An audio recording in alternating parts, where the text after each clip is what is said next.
ఈ ఎమ్మెల్యే కూడా పట్టించుకుంటే ఎవడు పట్టించుకుంటాడు రేపు ఏం చేస్తుండే ఈ ప్రాంతంలో ఉన్న ఎమ్మెల్యే ఒకటే కారు వేసుకుని అటే ఇటు కాన్ వేసుకొని తిరగడం తప్పించి మనకి ఇలాంటి ఎమ్మెల్యే అంటే మన ఇబ్రహంపట్నం ప్రాంతం ఎమ్మెల్యే యాచరం గ్రామంలో మండలం హెడ్కోటర్లు నందివన్పర్తి రోడ్డు ఏ విధంగా ఉందో ఒకసారి ఆలోచించండి. నందివన్పర్తి రోడ్డుకి 3 స్కూల్ ఉండడం జరిగింది. Junior school, junior school, Shri Chaitanya school. గౌరవ ఎమ్మెల్యే గారికి 2 సార్లు విన్నతి పత్రం ఇవ్వడం జరిగింది. ఎంపీడీఓ గారికి ఒకసారి విన్నతి పత్రం ఇవ్వడం జరిగింది.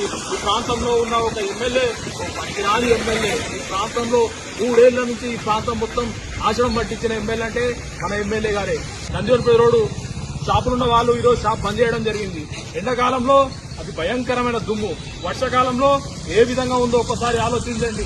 ఇలాంటి పనికిరాని ఎమ్మెల్యేకి ఎప్పుడు ఓట్లు వేయొద్దు, మనం గెలిపియొద్దు. ఎందుకంటే ఈ రోజు 2 సార్లు విన్నతి పత్రం ఇచ్చిన తర్వాత గిట్లా ఈ ఎమ్మెల్యే కూడా పట్టించుకుంటే ఎవడు పట్టించుకుంటాడు రేపు